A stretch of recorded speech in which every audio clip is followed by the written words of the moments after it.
मेरा नाम स्वाति शुक्ला है। मेरा चयन राज्य सेवा परीक्षा 2022 में ट्रांसपोर्ट सब इंस्पेक्टर पद पर परिवहन विभाग के अंतर्गत हुआ है। कभी आपको ऐसा लगा होगा कि बस अब नहीं हो पाएगा? ऐसा लगता है कि नहीं यार, अब नहीं हो रहा है। 2019 का रिजल्ट आया था 26 दिसंबर को रात में 12 बजे, तो मेरा उसमें सिलेक्शन नहीं हुआ था। मुझे बहुत उम्मीद थी क्योंकि 3-4 साल से अटका हुआ था, मुझे लगा था हो जाएगा, बट उसमें मेरा नहीं हुआ था। नोटिफिकेशन आने पे सब पढ़ रहे हैं, चाहे वो मेंस हो, चाहे प्रीलिम्स हो, चाहे इंटरव्यू, कोई भी चीज एग्जाम आपके सामने सब पढ़ते हैं। कोई एग्जाम नहीं है तब आप क्या करते हैं? प्री रुक रहा है तो समस्या कहाँ पर आ रही है? मेरा यही मानना है कि बिना मेंस पढ़े प्रीलिम्स नहीं निकलता है। पढ़ो कहीं से, लिखना सीखोगे यहीं से, तो वो बात सच है कि सर लिखना सिखाते हैं कि लिखा कैसे जाता है। मेरे फ्रेंड्स ने मुझे इतना इमोशनली सपोर्ट किया है। इवन मुझे लोग बहुत अच्छे मिले। आई एम वेरी ब्लेस्ड कि मुझे बहुत अच्छे लोग मिले हैं, चाहे वो मेरे गुरु हों, मेरा परिवार हो, चाहे मेरा फ्रेंड्स हो। Each and every person supported me. जब मुझे कई बार लगा कि यार मुझसे अब नहीं हो रहा, तो मेरे फ्रेंड्स बोले नहीं ऐसे कैसे नहीं हो रहा, तुमको करना पड़ेगा। नमस्कार, मैं दिव्या त्रिपाठी सत्यमेव जयते परिवार की ओर से आप सभी का करती हूँ बहुत बहुत स्वागत। आज हमारे साथ अवेलेबल है स्वाति शुक्ला जी, जिनका जो चयन है वो 2022 के ट्रांसपोर्ट सब इंस्पेक्टर के पद पर हुआ है। आज इस कर्मगाथा श्रृंखला में हम बात करेंगे स्वाति जी से और जानेंगे कि उनके इस पूरी जर्नी में उन्होंने क्या क्या सेक्रीफाइसेस, क्या क्या कॉम्प्रोमाइजेस किए हैं, क्योंकि हम सब जानते हैं कि कर्मगाथा में हम बात करते हैं ऐसे कर्मवीरों की और कर्मवीराओं की जो कभी हार नहीं मानते, जो गिरते हैं, उठते हैं, खड़े होते हैं और अपनी सफलता की कहानी खुद लिखते हैं। तो सबसे पहले स्वाति, मैं आपका पूरे एसएमजे परिवार की ओर से बहुत बहुत स्वागत करती हूँ। बहुत बहुत थैंक यू मैम। आपको कॉन्ग्रेचुलेशंस भी कि आपके सपने पूरे हुए और आप इस पद पर जो है वो आप वर्तमान में आप यहाँ पर हैं। तो मैं सबसे पहले चाहूँगी कि आप सबसे पहले शुरुआत में हमारे बच्चों को एक थोड़ा सा शॉर्ट ग्रीट दे दीजिए, फिर हम आगे बढ़ते हैं। बहुत बहुत थैंक यू, नमस्कार। मेरा नाम स्वाति शुक्ला है। मेरा चयन राज्य सेवा परीक्षा 2022 में ट्रांसपोर्ट सब इंस्पेक्टर पद पर परिवहन विभाग के अंतर्गत हुआ है। मैं स्वाति सबसे पहले, क्योंकि जब हम बात करते हैं एमपीपीएससी की, तो भाई आप ही कभी एस्पिरेंट थे, तो निश्चित तौर पे बहुत सारी प्रॉब्लम्स, बहुत सारे कन्फ्यूजन, किताबों को लेके तैयारी का तरीका कैसा होना चाहिए, शुरू से शुरू करते हैं। पर सबसे पहले मैं जानना चाहूँगी कि आपका फैमिली बैकग्राउंड क्या रहा है और जो स्कूली शिक्षा होती है, जो प्रारंभिक शिक्षा होती है, वो कैसी थी आपकी? आप भी फ्रंट बेंचर थी, बैक बेंचर थी, या कैसा था आपका स्टार्टिंग का इनिशिएशन कैसे हुआ, उसके बारे में कुछ बताइए।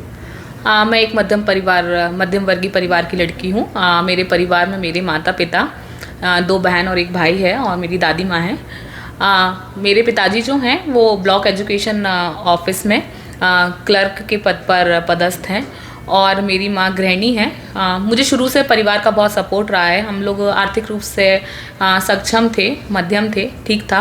और स्कूल के बात करूँ तो मैं स्कूल मेरा जो था एक प्राइवेट स्कूल में मैं पढ़ी हूँ और मैम मेरी जो है माध्यम वो शुरू से हिंदी माध्यम रहा है। पूरी स्कूल एजुकेशन हो या सिविल सर्विसेज की भी हो, मेरा हिंदी माध्यम रहा है।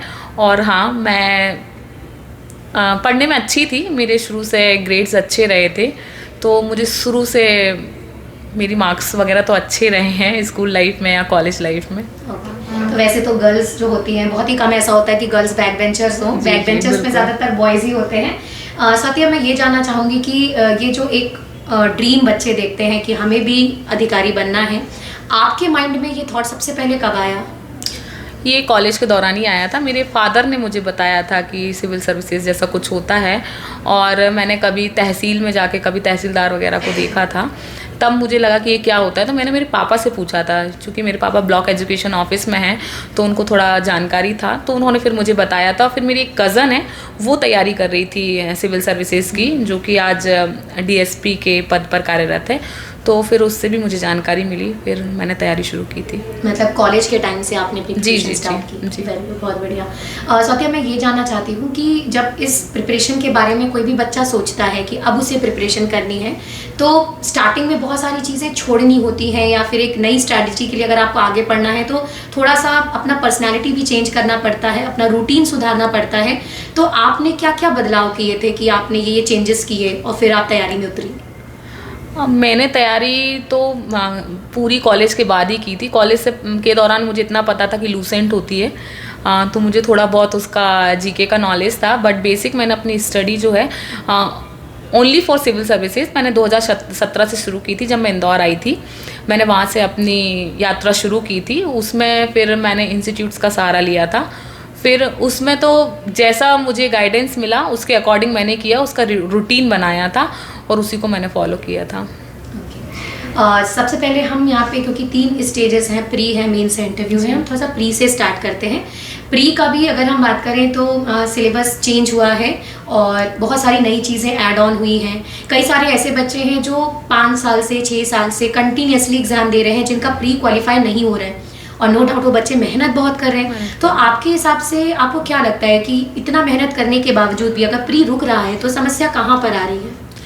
मुझे ऐसा लगता है कि अगर प्री हमें निकालना है, चूँकि मेरे लगातार प्रीलिम्स निकले हैं, 2025 का प्रीलिम्स नहीं निकल पाया, उससे पहले के सभी निकले थे, तो मुझे ऐसा लगता है प्रीलिम्स का जो बेस है या की है वो है एमसीक्यूज़ लगाना। क्योंकि वो जितना ज़्यादा हम क्वेश्चंस लगाएंगे, ऑब्जेक्टिव्स लगाएंगे, उतना ज़्यादा हमको क्लैरिटी मिलती है। क्योंकि अब पहले क्या था कि पहले क्वेश्चंस जो थे बहुत डायरेक्ट आते थे, और पीएससी का जो नेचर रहा है, एमपी पीएससी का, वो फैक्चुअल का बहुत ज़्यादा रहा है, लेकिन कहीं ना कहीं अब वो स्टेटमेंट की तरफ भी बढ़ रहे हैं। तो मैंने घटना चक्र वगैरह और सभी सब्जेक्ट की घटना चक्र, पुणेकर और टेस्ट सीरीज़, सर की जो टेस्ट सीरीज़ है उसमें बहुत क्वेश्चंस होते हैं। जैसे एक क्वेश्चन में ही सर के 5 आंसर छुपे होते हैं, तो कहीं ना कहीं एक पेपर से ही 500 आपके क्वेश्चंस तैयार हो जाते हैं। जितना ज़्यादा हम क्वेश्चंस लगाएंगे और जितना ज़्यादा हम फैक्ट रटेंगे, क्योंकि अभी भी कुछ ना कुछ तो फैक्ट पूछ ही रहा है, पीएससी स्टेटमेंट भी पूछ रहा है, लेकिन कॉन्सेप्ट भी चाहिए। लेकिन जितना ज़्यादा हम क्वेश्चंस लगाएंगे तो क्या होगा कि हम एलिमिनेट भी कर पाते हैं चीज़ें, कि नहीं फिर एलिमिनेट कर पाते हैं कि नहीं ये ऑप्शन तो नहीं हो सकता। अब बचे 2 ऑप्शन, हमें इनमें से देखना है।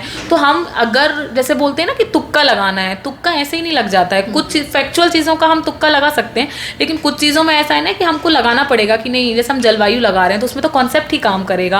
और अगर हमने कॉन्सेप्ट सही किया है और हमने 2 क्वेश्चंस एलिमिनेट कर दिए हैं तो हम कहीं ना कहीं क्वेश्चंस आसान हो जाते हैं। तो मुझे ऐसा लगता है कि प्रीलिम्स का अगर रुकने की जहाँ तक बात है तो सबसे पहले तो प्रीवियस ईयर क्वेश्चंस देखे जाएं कि कहाँ से क्वेश्चंस आते हैं और कैसे क्वेश्चंस आते हैं। जैसे कि अभी का सिलेबस है, जैसे कि हिस्ट्री में है, हिस्ट्री में वो पुनर्जागरण हमारा पूछते हैं वो आर्य समाज हो, ब्रह्म समाज हो, इससे संबंधित क्वेश्चन, धार्मिक आंदोलन हो, कुछ भी इनसे संबंधित क्वेश्चंस पूछते ही हैं। तो क्यों ना हम इनको ब्रॉड लेवल पे कर लें, हम घटना चक्र से इनके विद डिस्क्रिप्शन हम इनको पढ़ लें ताकि क्वेश्चन इससे बाहर ना जाए, क्योंकि हमको पता है क्वेश्चन वहाँ से उठेगा ही उठेगा। तो जब तक हम PYQs नहीं देखेंगे तो हमें ये पता नहीं चलेगा कि क्वेश्चन कहाँ से आ रहे हैं। तो हमें वो देखना बहुत ज़्यादा ज़रूरी है कि मतलब हम मान सकते हैं कि टेस्ट सीरीज और PYQ का जो कॉम्बिनेशन है वो बहुत ज़्यादा ज़रूरी है। तो मैं आपसे ये जानना चाहूँगी कि ये जो टेस्ट सीरीज का और जो आपने PYQs में जो भी हम एफर्ट लगा रहे हैं बच्चे, ये कब शुरू करना चाहिए? जैसे फॉर एग्जांपल प्री के मोड में आने स्टार्ट होते ही स्टार्ट कर देना चाहिए, या फिर 1 महीने पहले, या फिर 2 महीने पहले, क्या कब रखनी चाहिए स्ट्रैटेजी? प्रीलिम्स का मैम मुझे ऐसा लगता है कि अभी जो वर्तमान में जो प्रीलिम्स है वो सिर्फ प्रीलिम्स पढ़ के नहीं निकल सकता है। आपका मेंस कितना स्ट्रॉन्ग है उससे भी प्रीलिम्स उस पर भी डिपेंड करता है। तो क्वेश्चंस की बात है तो क्वेश्चंस तो ऐसा है कि जैसे मेरा पर्सनल ऐसा था कि मेरा कोई टॉपिक कमज़ोर है या फिर मैंने कोई टॉपिक आज पढ़ा है तो मैं उस टॉपिक से रिलेटेड क्वेश्चंस लगा लेती थी, क्योंकि घटना चक्र में टॉपिक वाइज क्वेश्चंस दिए हैं। तो ये बहुत बेनिफिशियल हो जाता है हमारे लिए कि आज हमने दक्षिण भारत के राजवंश पढ़े हैं तो यार दक्षिण भारत के राजवंश के मैं क्वेश्चंस लगा लेती हूँ। वो सबका अपना अपना है कि आप कैसे सुइटेबल आप महसूस कर रहे हैं। कुछ लोग यूनिट वाइज लगाते हैं, तो जैसा आपको उचित लग रहा है। मेन ऑब्जेक्ट ये है कि आप क्वेश्चंस लगाइए, जैसा आपको टॉपिक वाइज लग रहा है आप टॉपिक वाइज लगाइए। लेकिन हाँ, आप प्रीलिम्स के पहले मैंने कभी नहीं लगाए हैं, मैंने हमेशा प्रीलिम्स के नोटिफिकेशन आने के बाद जब मैंने प्रीलिम्स की तैयारी की है तभी लगाए हैं। तो यही सजेस्ट करूँगी कि जो पुराने बच्चे हैं या नए भी हैं, नोटिफिकेशन आने के बाद डेली लगाइए। ऐसा नहीं कि हमने हफ्ते में एक बार लगा लिए, क्वेश्चंस आप डेली लगाइए, भले ही 100 लगाइए 200 लगाइए, बट डेली लगाइए। मतलब यहाँ से एक बहुत इंपॉर्टेंट चीज़ मुझे ये समझ में आई कि मेंस को भी स्ट्रॉन्ग रखना बहुत ज़रूरी होता है। तो साल भर बच्चे को मेंस में बहुत अच्छा एफर्ट लगाना है, देन आफ्टर नोटिफिकेशन वो अपने MCQ प्रैक्टिस में उतर सकते हैं। तो इससे बच्चों को बहुत अच्छा मैसेज मिला होगा कि आपको नोटिफिकेशन के पहले से बहुत ज़्यादा, क्योंकि चीज़ें मेरे ख्याल से पहले से शुरू करेंगे तो आप भूल जाएंगे चीज़ें, तो अगर आप नोटिफिकेशन के बाद मेहनत करते हैं तो प्रीलिम्स में आपको ज़्यादा बेहतर रिजल्ट मिलेगा। और मेंस में अपने कॉन्सेप्ट को भी स्ट्रॉन्ग करें, जब तक नोटिफिकेशन नहीं आता तब तक कॉन्सेप्ट को स्ट्रॉन्ग करना भी ज़रूरी है। तो स्वाति, नेक्स्ट मैं आपसे ये जानना चाहूँगी, प्री के बारे में तो हमने काफ़ी बातें कर ली हैं, टेस्ट सीरीज़ के बारे में आपने बता ही दिया। सोर्सेज जो होते हैं, क्योंकि आज हम देखते हैं ऑनलाइन और ऑफलाइन जो सोर्सेज हैं इतने ज़्यादा हैं मात्रा में, इतनी ज़्यादा क्वांटिटी है कि बच्चा जो अभी स्टार्ट कर रहा है प्रिपरेशन, पुराने बच्चे तो शायद अब समझ ही गए हैं कि कहाँ से पढ़ना चाहिए और कहाँ से नहीं। नए बच्चों को बड़ा कन्फ्यूजन होता है सोर्सेज को देख के कि ऑनलाइन चीज़ें सफिशिएंट हैं या ऑफलाइन चीज़ें सफिशिएंट हैं। तो सोर्सेज के बारे में बताइए कि आपका क्या सोर्स था प्री के लिए?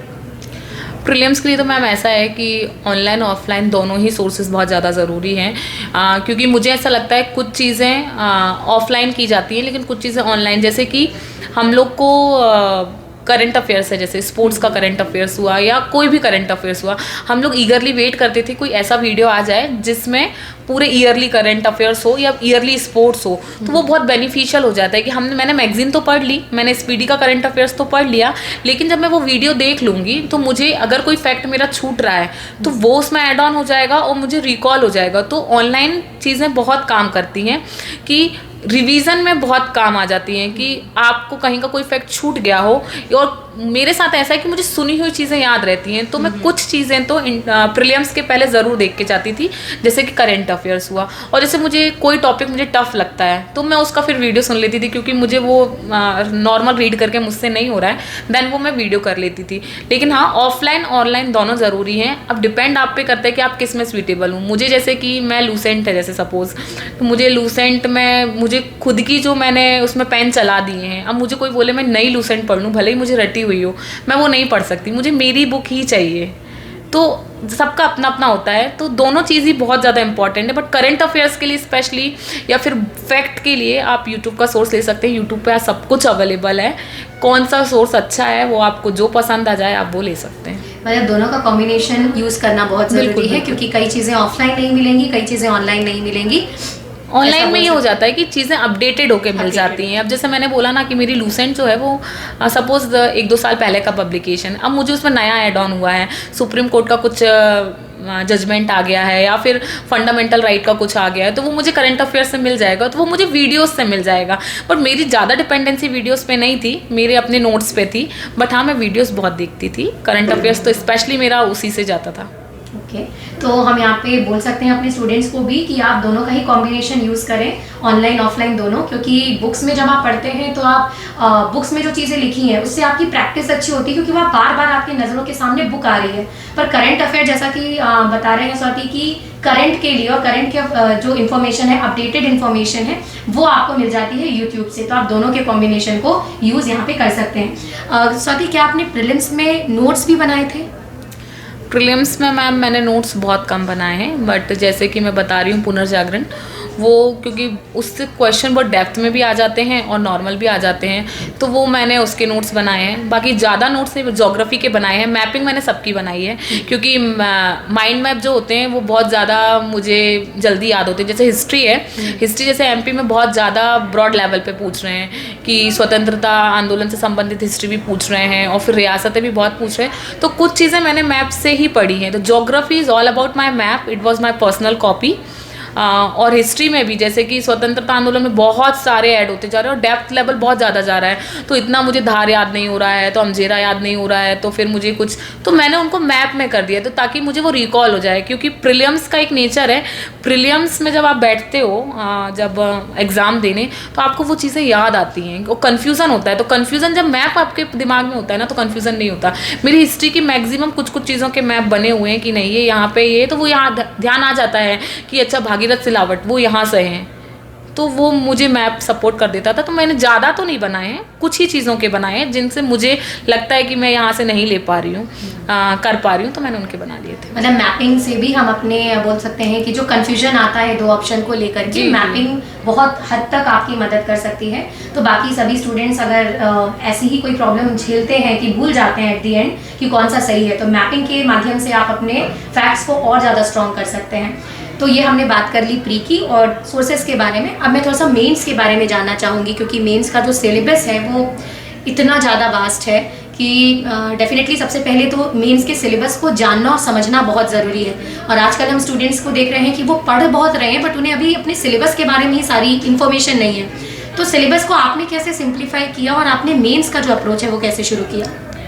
सबसे पहले तो अगर मेंस पढ़ना है या प्रीलिम्स भी पढ़ना है, हमें सिलेबस को समझना बहुत ज़्यादा ज़रूरी है कि सिलेबस है क्या। अगर हमें सिलेबस ही नहीं पता है तो हम फिर क्वेश्चंस नहीं समझ सकते कहाँ से आ रहा है। जैसे न्यूज़पेपर भी हम पढ़ते हैं तो हमें दिखता है ना कि यार ये इन्वायरमेंट से रिलेटेड क्वेश्चन, हाँ इन्वायरमेंट हमारे सिलेबस में है, तो हमें ध्यान आता है नहीं यार ये शायद प्रीलिम्स में या मेंस में कहीं पूछ लिया जाए। जैसे अभी एक देश एक चुनाव चल रहा था तो उससे रिलेटेड क्वेश्चन मेंस में आया था, तो हमको पता है कि चुनाव हमारे मेंस में है। तो फिर अगर सिलेबस हमें पता ही नहीं है तो हम सिलेबस पढ़ेंगे कैसे और हम कैसे पता करेंगे कि हमें पढ़ना क्या है। तो सबसे पहले तो सिलेबस की जानकारी होना बहुत ज़्यादा ज़रूरी है। और अगर आपको मेंस पढ़ना है तो उसको आप बांट सकते हो अपना अपना, जिसको मतलब जैसे स्वीटेबल लगे कि जिसका सब्जेक्ट जैसा हो आप वैसे बांट सकते हो। सिलेबस को आपको कंसाइज करना पड़ेगा, नोट्स आपको बनाने पड़ेंगे और मुझे लगता है खुद के नोट्स बनाना चाहिए।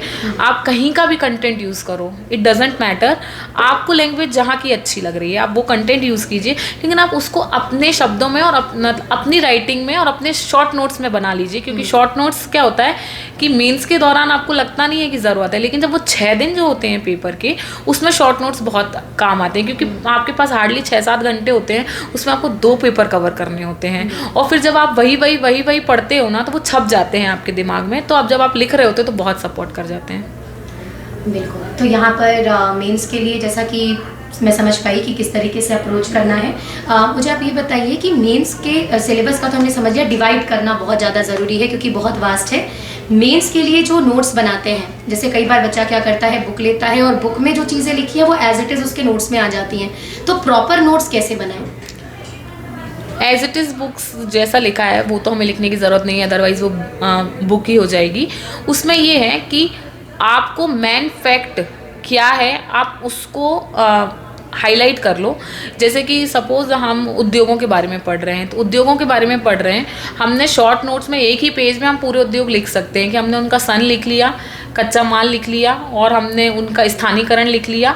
हमें वही पढ़ना है क्योंकि वो सीधा पूछते हैं कि सीमेंट उत्पादन के स्थानीकरण बताइए, लोहे उद्योग के स्थानीकरण बताइए, ताकि हम वहाँ सीधा मेंशन कर पाएँ। आप अपने नोट्स में वही लिखिए जो इम्पॉर्टेंट फैक्ट्स हैं। फैक्ट्स ज़रूर लिखना, क्योंकि हम लोग कई बार क्या होते हैं शॉर्ट नोट्स में अपने फैक्ट्स नहीं लिखते हैं, पीएससी फैक्ट्स पूछता है और हमें मेंस में फैक्ट्स लिखना पड़ते हैं, तभी हमारा आंसर पूरा होता है। तो फैक्ट्स ज़रूर डालें, चाहे किसी भी सब्जेक्ट का, हिस्ट्री हो कुछ हो। जैसे हम लोग के हिस्ट्री के नोट्स हैं, तीनों हिस्ट्री का बता रही हूँ, हार्डली वो 30-40 पेज के अंदर हमारे नोट्स हैं। जैसे कि सपोज़ आप अपने नोट्स बना रहे हैं, आपने प्रशासन बनाया, प्रशासन सबका होगा, केंद्रीय प्रशासन होगा, प्रांतीय प्रशासन होगा, स्थानीय प्रशासन होगा और आप सैन्य प्रशासन ये लिख रहे हो। अब सबका प्रशासन है, आपको उनकी वोकेबलरी याद करना है, चाहे आप हर्ष के काल का करें, चाहे आप गुप्त काल का करें, चाहे आप मौर्य काल का करें। तो आपको ये देखना है कि उधर राजा का को क्या बोल रहे थे या सेना को वहाँ पे क्या बोला जा रहा था। आप वहाँ के कीवर्ड्स लिख लीजिए कि यह जैसे कर है, वहाँ पे कर क्या लग रहा था, भाग कहाँ लग रहा था, बलि कहाँ लग रहा था। आप हर्ष के नीचे हर्ष का कॉलम बना लीजिए, हर्ष के कॉलम के नीचे लिख लीजिए केंद्र और प्रांत और सबके सामने। वहीं गुप्ता का लिख लीजिए कि गुप्ता में नीचे लिख लीजिए, मौर्य में लिख लीजिए, जैसे मौर्य में हम देख रहे हैं कौटिल्य ने दासों का वर्गीकरण किया तो 7 का किया, मैगस्थनीज ने क्या बताया, ये मेंशन कर लो ताकि एक पेज में आपको पता है कि यार नहीं ये वाला कर सिर्फ हर्ष के समय लग रहा था। और यही जो मेंस है वो आपका प्रीलिम्स में काम आ जाता है। जैसे कि आपने देखा होगा प्रीलिम्स में भी क्वेश्चंस पूछे जा रहे हैं मौर्य प्रशासन से कि प्रतिष्ठा क्या है, तो वो हमने मेंस में पढ़ा है और हमने प्रीलिम्स में भी पढ़ा है, तो वो दोनों में काम आ जाएगा, मेंस में 3 मार्कर में काम आ जाएगा। तो हम वो चीज़ें अलग से लिख लें क्वेश्चंस, ताकि वो जैसे प्रशासन है, प्रशासन सबका प्रशासन 2 पेजों में लिख लिया जाए और सिर्फ हमें कीवर्ड लिखना है, वो चीज़ें उसमें क्लियर हो जाती हैं। फिर मतलब ये मान सकते हैं कि हम जितना अच्छा मेंस पढ़ेंगे और जितने बढ़िया फैक्ट्स हम मेंस के लिए रेडी करेंगे, हमारा प्री उतना अच्छा तैयार हो जाएगा। मेरा यही मानना है कि बिना मेंस पढ़े प्रीलिम्स नहीं निकलता है, क्योंकि कॉन्सेप्ट भी अब उसमें आने लगे हैं, स्टेट्समैन और फैक्ट भी जो है डेप्थ में जाने लगे हैं, तो वो उपयोग होते हैं वहाँ पे। साथ ही मैं ये जानना चाहती हूँ कि मेंस के लिए जो टेस्ट सीरीज़ होती हैं, तो जैसे आपने एसएमजे की टेस्ट सीरीज़ दी हैं और रेशू सर ने काफ़ी ज़्यादा सपोर्ट भी बच्चों को वो करते हैं, मैं जानना चाहूँगी कि आपको स्पेशल क्या बेनिफिट मिला टेस्ट सीरीज़ से और सर ने किस तरीके से आपको उस चीज़ के लिए गाइड किया? सर के बारे में तो मैं जितना बोलूँ उतना कम है, क्योंकि personally he is my mentor. मैं उन्हें बहुत मानती हूँ क्योंकि उन्होंने मेरा बहुत ज़्यादा सपोर्ट किया है। पहले मैं टेस्ट सीरीज़ का बता देती हूँ, फिर मैं सर का बताऊँगी। टेस्ट सीरीज़ का ऐसा है, मैंने टेस्ट सीरीज़ प्रीलिम्स भी बहुत यहाँ पे प्रैक्टिस की है और मेंस भी बहुत की है। मेंस की टेस्ट सीरीज़ का स्पेशली मैं ये बताना चाहती हूँ कि मैं यहाँ पे 3 घंटे के टेस्ट होते हैं। 3 घंटे के टेस्ट की प्रैक्टिस ये फ़ायदा करती है, चूँकि आपको 6 दिन टेस्ट एग्ज़ाम में पेपर में 6 दिन लिखना होता है, 3 घंटे आपका हाथ बंद हो जाता है, क्योंकि हम जनरली 1.5 घंटे की प्रैक्टिस करते हैं। 3 घंटे की प्रैक्टिस में आप हैबिचुअल हो जाते हो, आपको बर्डन नहीं रहता कि आपको 3 घंटे लिखना है। दूसरी चीज़ सर की टेस्ट सीरीज़ में ये है कि सर इतना ज़्यादा उसमें वेराइटीज़ के क्वेश्चंस डाल चुके होते हैं, टफ भी डालते हैं, ईजी भी डाल देते हैं और डिफरेंट टाइप या पैटर्न के डाल देते हैं कि जब यहाँ पे बहुत सर इतना मतलब कहते हैं ना, इतना ज़्यादा निचोड़ लेते हैं सर हमें कि वहाँ पे जब पेपर टफ आता है ना, पर्सनल एक्सपीरियंस है, वहाँ फिर पैनिक नहीं होते हैं। ये पर्सनली एक्सपीरियंस है, क्योंकि सर यहाँ पे इतना टफ बना चुके होते हैं कि कई बार इतने अच्छे नंबर चले गए, कई बार बिल्कुल ही नहीं बना। तो ये हो जाता है कि वहाँ मेंस में हमें बहुत सपोर्ट होता है, वहाँ पैनिक नहीं होते। दूसरी चीज़ सर इतने क्वेश्चंस पूछ लेते हैं कि कहीं ना कहीं वो क्वेश्चंस आ जाते हैं, डायरेक्टली नहीं आएंगे बट इनडायरेक्टली आ जाएंगे। जैसे सर ने क्वेश्चन पंचकर्म पूछा था, पंचकर्म सर ने, या टेलीग्राम पे सर बहुत चीज़ें डालते हैं, सर ने टेलीग्राम पे पंचकर्म डाला था, मेंस में था उस समय 23 के, तो कहीं ना कहीं से क्वेश्चंस आ जाते हैं। टेस्ट सीरीज बहुत बेनिफिशियल है, आप जब तक लिखेंगे नहीं मेंस आपका होगा नहीं। तो मेंस निकालने के लिए लिखना बहुत ज़रूरी है। और एसएमजी की टेस्ट सीरीज़ या मैं रेशू सर की बात करूं, पर्सनल लेवल पे लिखना कैसे है, रिप्रेजेंट कैसे करना है, क्योंकि देखिए पढ़ा सबने है, सबको पता है, बाबर, अकबर, जलवायु सबको पता है, लेकिन क्वेश्चंस की डिमांड क्या है और उसको आपको वहाँ पे रिप्रेजेंट कैसे करना है, आपको वो आना चाहिए। वो मेंस में मार्क्स दिला रहा है। तो कहीं ना कहीं सर वो बहुत अच्छे से सिखा देते हैं, क्योंकि सर डिस्क्रिप्शन भी लेते हैं हर टेस्ट के बाद और सर हर क्वेश्चन का पैटर्न बताते हैं, तो वो सिखा देते हैं कि नहीं इसका आंसर ऐसे रिप्रेजेंट करना है। तो ये इतना बेनिफिट हो जाता है कि आपके दिमाग में होता है कि नहीं अच्छा ये क्वेश्चन ऐसा है, इसकी अपन मैपिंग ऐसे ऐसे कर लेते हैं, रिप्रेजेंट ऐसा करते हैं, तो वो बहुत बेनिफिशियल हो जाता है। क्योंकि वो सर की टैगलाइन है ना कि पढ़ो कहीं से, लिखना सीखोगे यहीं से, तो वो बात सच है कि सर लिखना सिखाते हैं कि लिखा कैसे जाता है। और जब तक हम लिखना नहीं सीखेंगे ना कैसे लिखा जाता है, तो हमारा ज्ञान कितना भी हो हम वहाँ प्रदर्शित ही नहीं कर पा रहे। हमारे पास हैं 3 घंटे ही, हमें शब्द सीमा बहुत कम है, हमें रिप्रेजेंट करना है, तो सर बहुत अच्छे से सिखाते हैं।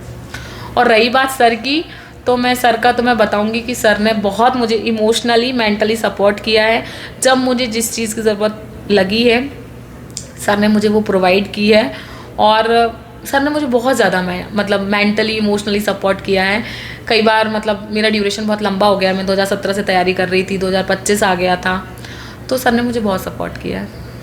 मतलब यहाँ पे वो सभी बच्चे जो अभी न्यूली कह सकते हैं कि कनेक्ट हुए हैं हमारे अकेडमी से या सर से, तो वो बिल्कुल निश्चिंत रहें, क्योंकि जैसा कि आप देख सकते हैं कि सर के सपोर्ट और बहुत ही यूनिक टेस्ट सीरीज़ का जो रिजल्ट है वो आपके सामने है। तो आप भी सर के सपोर्ट से और सर की वेल विशेस से यहाँ तक पहुँच सकते हैं। तो ट्रस्ट रखें और अपनी जो प्रिपरेशन है वो एक बिल्कुल पॉजिटिव अप्रोच के साथ कंटिन्यू रखें। स्वाति, बहुत अच्छा लगा ये जान के कि टेस्ट सीरीज़ ने आपको इतना सपोर्ट किया, सर के सपोर्ट से आप कॉन्फिडेंट रही, और सबसे इंपॉर्टेंट बात की जो पेशेंस लेवल रहा है आपका, जैसे आपने बोला आपने 2015 से स्टार्टिंग कर दी थी, 2017 से की थी, 17 से की थी, तो ये पेशेंस नहीं होता आजकल के बच्चों में, तो ये बहुत ही बढ़िया एग्जाम्पल है आपकी। पेशेंस रखना भी बहुत ज़्यादा ज़रूरी है। अब मैं आपसे थोड़ा सा इंटरव्यू की तरफ हम अब मूव करते हैं कि इंटरव्यू में जो एक्सपीरियंस था आपका, क्योंकि यूजली ऐसा बच्चों को कई बार बता दिया जाता है, कुछ लोग ऐसा बोल देते हैं कि बहुत डरावना माहौल होता है, या फिर वो आपको डराते हैं और आपको डांटते हैं, ऐसी चीज़ें होती हैं। मैं जानना चाहूँगी कि क्या एक्चुअल में ऐसा कुछ है, या फिर आपका कैसा एक्सपीरियंस था इंटरव्यू का? मेरा एक्सपीरियंस बहुत अच्छा था। मैंने 3 इंटरव्यू दिए हैं, तो मेरे तो तीनों इंटरव्यू में बोर्ड सेम था, मतलब मैंने 4 दे दिए हैं, बट मैं सिलेक्शन के पहले का बता रही हूँ। तो मेरा इंटरव्यू तो बहुत अच्छा रहा था। हाँ, वहाँ पे ऐसा कोई भी माहौल नहीं होता कि वो आपको डरा रहे हैं। आप जाते हैं, वो बाकायदा आपको कंफर्टेबल करते हैं कि आप बैठ जाइए, वो पानी का भी पूछते हैं अगर आप घबरा रहे हैं, बाकायदा वो पहले पूछते हैं कि आप कंफर्टेबल हैं, तो हम फिर बात शुरू करें। अगर आप नहीं हैं तो वो पानी भी देते हैं। तो मुझे ऐसा नहीं लगता कि ऐसा डर का माहौल होता है। और जब एक बार आपकी बात शुरू हो जाती है वहाँ पे, तो कब आपके 20 मिनट निकल जाते हैं आपको पता भी नहीं चलता है। बोर्ड हेल्पफुल होता है, मुझे नहीं लगता है कि वो डराते हैं, वो बिल्कुल नहीं डराते हैं। वो एक सामान्य चर्चा होती है, वो हमारे में इसलिए होता है क्योंकि हम हमारे करियर की बहुत बड़ी एक पड़ाव पर हैं, इसलिए लगता है। बाकी माहौल बहुत अच्छा होता है। चलिए, तो ये बहुत अच्छा लगा जान के। तो आई थिंक बच्चे अब शायद नहीं डरेंगे ये सुन के कि एनवायरनमेंट फ्रेंडली है और अच्छा एनवायरनमेंट है, वहाँ पे आपको रिलैक्स करवाया जाता है, पानी के लिए पूछा जाता है। तो इंटरव्यू में क्या कोई ऐसा कोई प्रश्न आपसे पूछा गया जिसका आपने कुछ यूनिक आंसर दिया हो, कुछ उसके बारे में बताइए। मुझसे कुछ कंडीशंस पूछी थी, परिस्थिति वगैरह पूछी थी मुझसे। आरक्षण पे भी प्रश्न हुए थे, पर्यावरण पे भी बहुत सारे प्रश्न हुए थे। तो क्वेश्चंस तो कई ऐसे भी हुए थे जिनके आंसर नहीं पता थे, तो वहाँ सॉरी कहना पड़ा था।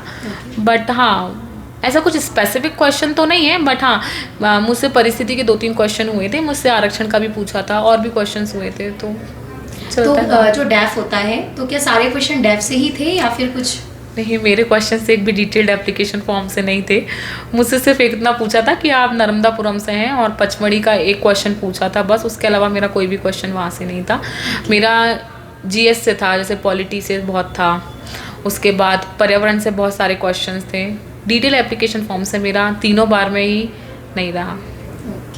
तो ये मतलब ऐसा हम बोल सकते हैं कि प्रिपरेशन आपकी जो भी आप करते हैं फ्रॉम द बिगिनिंग वो एंड तक काम आती है। इवन इन इंटरव्यू भी अगर आपने मेंस में बहुत अच्छा पढ़ा है, तो इन केस अगर डैफ से क्वेश्चन नहीं भी बन रहा है तो वहाँ पर भी आप छक्का मार सकते हैं, सिर्फ अपनी डीप नॉलेज की वजह से, जैसा कि स्वाति ने किया। क्योंकि बच्चे यूजली डैफ को ही करते हैं और एक्स्ट्रा इधर उधर की चीज़ें ज़्यादा कवर नहीं करते हैं। तो आपको दोनों चीज़ों के लिए रेडी रहना है, क्योंकि कुछ भी प्रश्न बन सकता है, ऐसा बोला जा सकता है। एक्चुअली क्या होता है कि इंटरव्यू जो होता है डिटेल एप्लीकेशन फॉर्म पे हम इसलिए ओरिएंटेड होते हैं क्योंकि वही हमारे पास होता है। जैसे मैं चौथा इंटरव्यू भी जब देने गई थी अपना 23 का, तो उसमें भी मैं डिटेल एप्लीकेशन फॉर्म करके गई थी। मेरी जॉब का मैं करके गई थी, क्योंकि वही हमारे हाथ में है। और इंटरव्यू इतना अनप्रिडिक्टेबल होता है कि कहीं से भी क्वेश्चन रैंडम जो सर पूछ लेते हैं तो वो पूछ लेते हैं। तो डिटेल एप्लीकेशन फॉर्म तो अच्छा करके जाइए, क्योंकि it depends on your day कि हो सकता है डिटेल एप्लीकेशन फॉर्म से पूछें, कम से कम उससे पूछें तो हम वो गलत ना करें।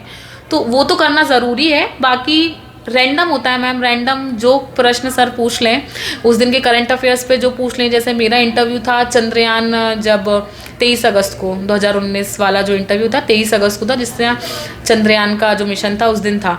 तो मुझसे उससे बहुत क्वेश्चन पूछेगा, इसलिए सारे डिटेल एप्लीकेशन फॉर्म से नहीं पूछेंगे। तो डिपेंड करता है कि डे क्या है। लेकिन हाँ, अपना डिटेल एप्लीकेशन फॉर्म तो हमें अच्छा करना पड़ेगा, क्योंकि वो कॉन्फिडेंस बिल्ड करता है। हम कॉन्फिडेंस लेकर ही जाएंगे, और अगर वो नहीं है तो हम कॉन्फिडेंस नहीं आ पाएगा हमारे अंदर।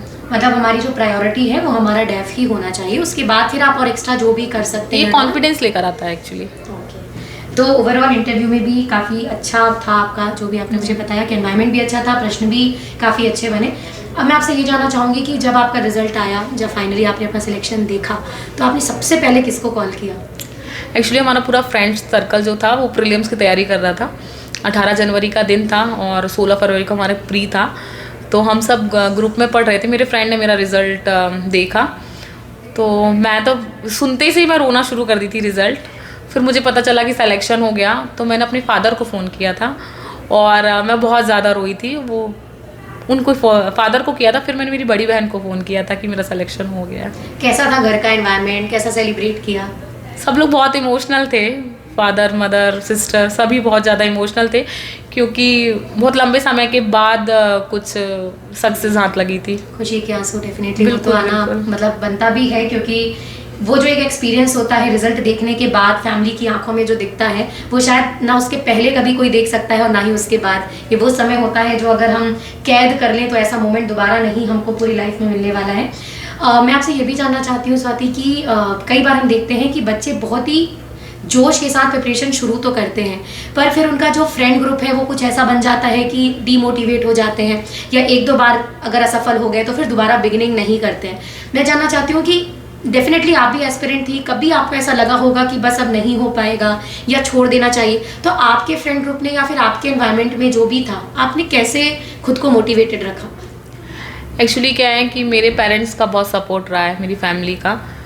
बट क्या होता है कि जब फेलियर्स आपके हाथ लगते हैं फैमिली का सपोर्ट बहुत होता है, लेकिन आप हर चीज़ घर में नहीं बता सकते कि आप परेशान हो, आपके रिजल्ट सही नहीं आ रहे हैं, उसके बाद आप ठीक नहीं महसूस कर रहे हो। क्योंकि सिविल सर्विसेज में ऐसा होता है कि हर 8 दिन में ऐसा लगता है कि नहीं यार अब नहीं हो रहा है, बहुत मतलब ऐसा हताश हो जाते हैं। मेरे फ्रेंड्स ने मुझे इतना ज़्यादा सपोर्ट किया है, क्योंकि मुझे ऐसा लगता है मैं जहाँ हूँ मेरे फ्रेंड्स का बहुत बड़ा सहयोग है, क्योंकि मैं नहीं मानती हूँ कि मेरी अकेले की सफलता है। ये अगर मुझे पद प्राप्त हुआ है तो मेरा फ्रेंड सर्कल, जिन्होंने मुझे इमोशनली बहुत ज़्यादा सपोर्ट किया है, मेंटली बहुत ज़्यादा सपोर्ट किया है, हर समय वो मेरे साथ मौजूद रहे। अगर हम लोग को जैसे पढ़ाई से लेके अदर चीज़ों में मुझे नोट्स बनाने हैं, तो हम लोगों ने किसी ने 1 यूनिट के नोट्स बनाए, किसी ने 1 यूनिट के बनाए, इस तरीके से हमारे ग्रुप ने नोट्स बनाए। ग्रुप डिस्कशन बहुत काम आता है, प्री मेंस इंटरव्यू तीनों में काम आता है। हम लोगों ने ग्रुप डिस्कशन भी बहुत करें। अगर मुझे कुछ समझ में नहीं आ रहा तो मेरा फ्रेंड मुझे समझाएंगे,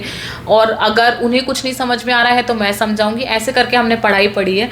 लेकिन इमोशनल लेवल पे सपोर्ट, क्योंकि मैं थोड़ा सा इमोशनल इंसान हूँ, और वो जर्नी ऐसी थी कि लंबा समय हो गया था, इंटरव्यू से बाहर हो रहे थे, तो कभी मेंस से बाहर हो रहे थे, तो मेरे फ्रेंड्स ने मुझे इतना इमोशनली सपोर्ट किया है। इवन मुझे लोग बहुत अच्छे मिले, आई एम वेरी ब्लेस्ड कि मुझे बहुत अच्छे लोग मिले हैं, चाहे वो मेरे गुरु हों, मेरा परिवार हो, चाहे मेरा फ्रेंड्स हो। Each and every person supported me. जब मुझे कई बार लगा कि यार मुझसे अब नहीं हो रहा, तो मेरे फ्रेंड्स बोले नहीं ऐसे कैसे नहीं हो रहा, तुमको करना पड़ेगा। और आज क्योंकि वो मुझे कर रहे हैं, मैं उनको सपोर्ट कर रही हूँ। मुझे बहुत अच्छे से याद है जब मैं 2019 का रिजल्ट आया था 26 दिसंबर को रात में 12 बजे, तो मेरा उसमें सिलेक्शन नहीं हुआ था। मुझे बहुत उम्मीद थी, क्योंकि 3-4 साल से अटका हुआ था, मुझे लगा था हो जाएगा, बट उसमें मेरा नहीं हुआ था। एट दैट टाइम पूरी रात मेरे रूम में मेरी फ्रेंड्स रहीं, हम लोग पूरी रात जागे, रोए। दूसरे दिन सुबह पूरा फ्रेंड सर्कल मेरे साथ था, जबकि 8 तारीख से हम सबका मेंस था। बट बहुत ज़्यादा इमोशनल सपोर्ट रहा है, क्योंकि और पढ़ने में भी कैसे पढ़ना है, क्या पढ़ना है, मेरे दोस्तों ने मुझे बताया है और मेरे टीचर्स ने बताया है। तो मैं मानती हूँ कि बिना इमोशनल सपोर्ट के और आप नहीं कर सकते, मैं नहीं कर सकती हूँ, मुझे बहुत सपोर्ट मिला है। मतलब पॉजिटिव एनवायरनमेंट का भी आसपास होना बहुत ज़रूरी है। सराउंडिंग्स बहुत मैटर करती हैं कि आप किन लोगों के साथ में हो, कौन आपको कितना सपोर्ट कर रहा है। क्योंकि मुझे ऐसा लगता है सकारात्मक चीज़ें बहुत ज़रूरी है, और ऐसे फ्रेंड्स का होना बहुत ज़रूरी है जो आपको आगे बढ़ाएं। तो मेरा फ्रेंड सर्कल जो है, हम एक दूसरे को हमेशा से कि नहीं ठीक है तुझसे नहीं हो रहा है, ठीक है मैं बताता हूँ, तुझसे नहीं हो रहा मैं बताती हूँ। तो ऐसे करके हम लोग बड़े हैं। ऐसा नहीं है कि हम एक दूसरे को खींच रहे हो, नहीं ठीक है आपसे नहीं हो रहा मैं बनाती हूँ, आप ये वाले बना लो, मैं ये नोट्स बनाती हूँ। तो हम लोगों ने ऐसे ही साथ में मिलकर पढ़ाई पढ़ी है। तो ग्रुप स्टडी भी ज़रूरी है, लेकिन ग्रुप स्टडी भी तब जब आपका जो फ्रेंड सर्कल है वो ऐसा हो कि आपके लिए कंटिन्यूसली आपको सपोर्ट ही कर रहा हो। क्योंकि कई बार हमारे फ्रेंड ग्रुप्स में ऐसे भी कुछ लोग होते हैं जो कि बेनिफिट ले लेते हैं, लेकिन बेनिफिट देते नहीं हैं। लेकिन ग्रुप ऐसा बनाए जिससे आप लॉन्ग लास्टिंग सपोर्ट ले सकें, और बाद में जब वो सेलिब्रेशन हुआ हो आफ्टर सिलेक्शन, तो वो एक अलग ही एंजॉयमेंट। मेरे साथ ही मौजूद थे मेरे दोस्त सारे, और उनमें से 2-3 लोगों का सिलेक्शन हुआ था, कुछ का नहीं हुआ था, लेकिन सब हम लोग बहुत खुश थे। और आज मेरे कुछ फ्रेंड सेलेक्टेड है, कुछ नहीं है, वो मेहनत कर रहे हैं, वो हो जाएंगे। क्योंकि मुझे लगता है किस्मत की बात है, हमारी किस्मत अच्छी थी कि हम PDF में आ गए, क्योंकि मुझसे बहुत अच्छे लोग हैं अभी जिनका होना बाकी है। बट एक दूसरे का सपोर्ट ज़रूरी है। और क्या होता है ना कि कई बार मेरा मन नहीं लग रहा है पढ़ने में, तो फ्रेंड्स बोल रहे हैं नहीं यार पढ़ना तो पड़ेगा, कंसिस्टेंसी बन जाती है। कंसिस्टेंसी वो बहुत ज़रूरी है। मेरा मन नहीं लग रहा है यार कि ये टॉपिक बहुत बोर है, मैं नहीं पढ़ पाऊंगी, नहीं पढ़ना पड़ेगा, तो वो बोल रहे हैं कि नहीं पढ़ना पड़ेगा। कई बार उनका मन नहीं लग रहा है, मैं बोल रही हूँ नहीं पढ़ना पड़ेगा। तो ऐसे एक दूसरे को आप सपोर्ट करते हो कि नहीं, साथ में फिर बढ़ते हो, और फिर निश्चित रूप से किसी का आज सिलेक्शन हुआ, किसी का कल होगा, और होगा ज़रूर। सबका मतलब समय की बात है और किस्मत की बात है। मैं तो यही मानती हूँ कि किस्मत थी कि हम PDF में आ गए, नहीं तो बहुत लोग हैं जो हम मुझसे ज़्यादा अच्छे हैं और उनका अभी आना बाकी है। चलिए ऑल द बेस्ट उन सभी आपके फ्रेंड सर्कल को, और होप कि वो भी सब जल्दी सेलेक्ट हो जाएं और बढ़िया ग्रैंड सेलिब्रेशन आप करें सब आपस में। तो स्वाति बस अब हम अपने इस कॉन्वर्सेशन के एंड में हैं। मैं चाहूँगी कि जाते जाते आप हमारे स्टूडेंट को कुछ ऐसा एक मैसेज दें। तो इस समय बच्चों को स्ट्रैटेजी क्या रखनी चाहिए? प्रीलिम्स का नोटिफिकेशन जिस दिन आ जाए उस दिन आप पूरी तरीके से प्रीलिम्स पे शिफ्ट हो जाइए, लेकिन अभी मेंस पढ़िए, क्योंकि एक्चुअली मेंस का स्ट्रॉन्ग होना बहुत ज़्यादा ज़रूरी है। 2 महीने प्रीलिम्स के लिए सफिशिएंट होते हैं। जिस दिन नोटिफिकेशन आ जाए आपको कम से कम 2 महीने ज़रूर मिलते हैं, आप उसमें प्रीलिम्स पढ़िए। अगर आपको ज़्यादा डर लग रहा है कि नहीं मुझे प्रीलिम्स पढ़ना है, तो आप ऐसा कर सकते हैं कि मेंस और प्रीलिम्स के जो कॉमन टॉपिक है, जैसे हिस्ट्री है, ज्योग्राफी है, पॉलिटी है, आप इन पे पकड़ बना लीजिए मेंस के थ्रू, है ना। फैक्ट इसमें भी पढ़ने तो पड़ेंगे, प्रीलिम्स में भी पढ़ने पड़ते हैं, मेंस में भी पढ़ने पड़ते हैं, तो आप इनको अपना स्ट्रॉन्ग बना लीजिए, क्योंकि बहुत ज़्यादा ज़रूरी है कि जब प्रीलिम्स नहीं आ रही है और कोई एग्ज़ाम नहीं है तब आप क्या करते हैं, क्योंकि कंसिस्टेंसी इतनी ज़्यादा ज़रूरी है कि नोटिफिकेशन आने पे सब पढ़ रहे हैं, चाहे वो मेंस हो, चाहे प्रीलिम्स हो, चाहे इंटरव्यू, कोई भी चीज़ एग्जाम आपके सामने सब पढ़ते हैं। बीच में जब कुछ नहीं है तब आप क्या कर रहे हैं, तो ये बहुत ज़्यादा ज़रूरी हो जाता है। यही वो समय है कि अभी अगर प्रीलिम्स नहीं आ रहा है तो आप अपने मेंस है उसको एनहेंस करिए। राइटिंग मत कीजिए अगर आपको अभी नहीं करनी है तो, पर आप मेंस के कॉमन सब्जेक्ट पढ़ लीजिए जो आपको प्रीलिम्स में बहुत मदद करेंगे, क्योंकि मेंस से प्रीलिम्स के क्वेश्चंस आते हैं, तो आपको बहुत ज़्यादा सपोर्ट हो जाएगा और आपका प्रीलिम्स इजीली आपका तैयारी और ज़्यादा अच्छी हो जाएगी। तो स्वाति, आपका बहुत बहुत धन्यवाद आज के हमारे इस कॉन्वर्सेशन में पार्टिसिपेट करने के लिए, और वो बहुत सारी बातें आपने ऐसी यूज़फुल बताई हैं जिससे हमारे बच्चों को, जो भी चाहे वो पहले से प्रिपरेशन कर रहे हो या फिर अभी अभी शुरू किया हो, सबके लिए बहुत हेल्पफुल साबित होने वाली हैं, क्योंकि नोट्स बनाने से लेकर के फाइनली इंटरव्यू एक्सपीरियंस और सिलेक्शन तक की बातें हमने कर ली हैं, और वो सभी मेजर प्रॉब्लम भी डिस्कस कर ली हैं जो आज की डेट में बच्चों के माइंड में होते हैं। तो मैं आपको एक बार फिर से कॉन्ग्रेचुलेट करती हूँ आपके सिलेक्शन के लिए। Thank you. और पूरे सत्यमेव जयते परिवार की ओर से आपका फिर से एक बार बहुत बहुत धन्यवाद इस सेशन में शामिल होने के लिए। तो बच्चों, होप कि आप सब समझ चुके हैं कि आपको प्रिपरेशन कैसी रखनी है, जिसमें हम कुछ मेन पॉइंट्स की बात करें तो प्री के लिए आप बहुत ज़्यादा नोट्स ना बनाएं, मैपिंग के थ्रू उसको याद करें। मेंस के लिए ज़्यादा से ज़्यादा आंसर राइटिंग करें, और इंटरव्यू के लिए तो घबराने की ज़रूरत नहीं है, क्योंकि हम सुन चुके हैं कि एनवायरनमेंट बहुत फ्रेंडली होता है। बस आप अपनी एक पॉजिटिव गैदरिंग करें, डिस्कशंस करें और एक नए अप्रोच और स्ट्रैटेजी के साथ अपनी तैयारी स्टार्ट करें। तो मैं दिव्या त्रिपाठी पूरे SMJ परिवार की ओर से सभी दर्शकों को एक बार फिर से धन्यवाद कहती हूँ। Thank you so much. जय हिंद।